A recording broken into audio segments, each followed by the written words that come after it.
রবীন্দ্রনাথের এই গানটি আমরা ছোটবেলা থেকে শুনে আসছি, কিন্তু আপনি কি জানেন এর শুরুর লাইনগুলোতে আসলে কাকে এবং কি বলা হয়েছে? কবি এখানে পরমেশ্বর বা সৃষ্টিকর্তাকে ডাকছেন।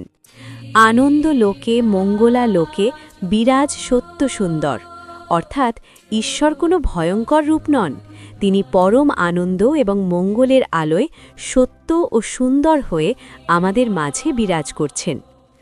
মহিমা তব উদ্ভাসিত মহাগগন মাঝে, মানে তার মহিমা বা গরিমা কেবল এই মাটিতে নয়, বরং বিশাল মহাকাশ জুড়ে উজ্জ্বল হয়ে ফুটে আছে। আর সবচেয়ে সুন্দর লাইনটি হল বিশ্বজগৎ মণিভূষণ বেষ্টিত চরণে। কবি কল্পনা করছেন এই গোটা বিশ্ব ব্রহ্মাণ্ড যেন মহামূল্যবান মণিমুক্তার গয়নার মতো ঈশ্বরের পায়ে বা চরণে লুটিয়ে আছে। এই গানটি আসলে পরমাত্মার এক গভীর উপাসনা। তথ্যটি ভালো লাগলে লাইক দিন আর সাবস্ক্রাইব করুন।